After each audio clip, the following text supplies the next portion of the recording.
Namaste. For TV9 News, this is Priyanka Deo.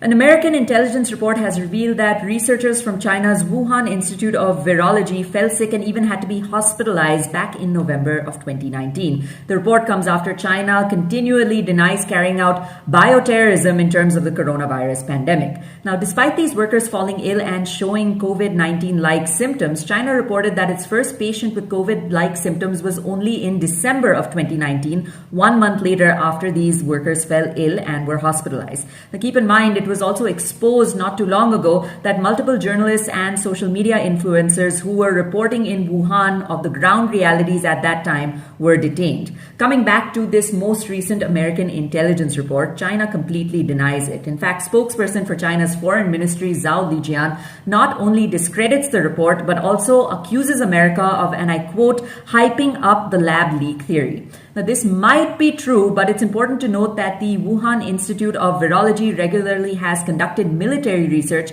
as pointed out by former U.S. Secretary of State Mike Pompeo. Additionally, the Trump administration has also pointed out that researchers at this lab had fallen sick during the autumn of 2019, which was significantly before China officially reported its first patient in December of 2019.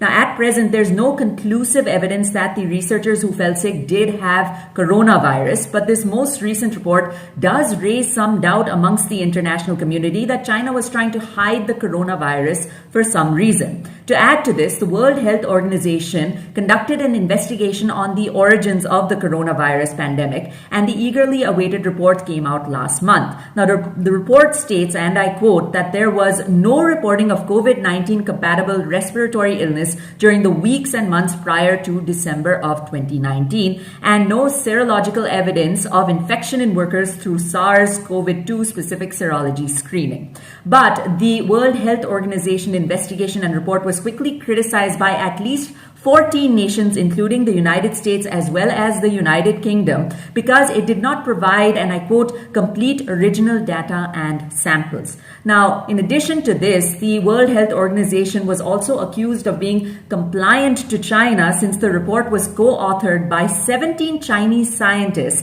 and of these 17 scientists, several of them from state-run institutions in China. So, what is the truth here?